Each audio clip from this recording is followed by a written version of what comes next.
ہاں جی دوستو، آج کا ہمارا سوال ہے کیا قربانی کا سارا گوشت ہم رکھ سکتے ہیں یا نہیں۔ شرعی طور پر قربانی کا سارا گوشت اپنے پاس رکھنا بالکل جائز ہے۔ اگر کسی کے گھر والے زیادہ ہوں یا اپنے استعمال کے لیے رکھنا چاہیں تو سارا گوشت خود رکھنے پر کوئی گناہ یا ملامت نہیں ہے۔ قربانی مکمل طور پر ادا ہو جاتی ہے، لیکن مستحب، بہتر اور پسندیدہ عمل یہ ہے کہ گوشت کے 3 حصے کر لیے جائیں۔ ایک حصہ اپنے گھر والوں کے لیے، ایک حصہ غریبوں مسکینوں کے لیے اور ایک حصہ رشتہ داروں اور دوست احباب کے لیے۔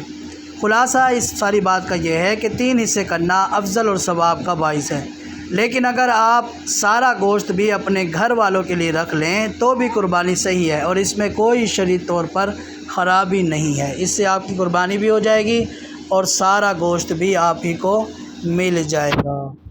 اگر آپ پورا سال گوشت کھاتے ہیں، یعنی پورے سال میں ہر مہینے میں، ہفتے میں 1 بار 2 بار گوشت کھا لیتے ہیں تو بہتر یہ ہے کہ غریبوں مسکینوں اور یتیموں کے لیے خاص طور پر رکھا جائے۔ اس سے ثواب زیادہ ملے گا۔ قربانی کا مقصد بھی جو ہے وہ خرچ کرنا ہے اللہ کی راہ میں پسندیدہ چیز کو۔ اگر آپ ہی سارے گوشت پر قبضہ کر لیں گے تو دوسرے بیچارے غریبوں مسکینوں کا کیا ہوگا جو پورا سال گوشت جن کو نصیب نہیں ہوتا۔ اس لیے بہتر یہ ہے کہ خود بھی کھائیں اور اپنے غریبوں مسکینوں دوست احباب کا بھی خیال رکھیں۔ اللہ ہم سب کو ماہ ذی القعدہ ذی الحجہ کی برکت نصیب فرمائے، آمین۔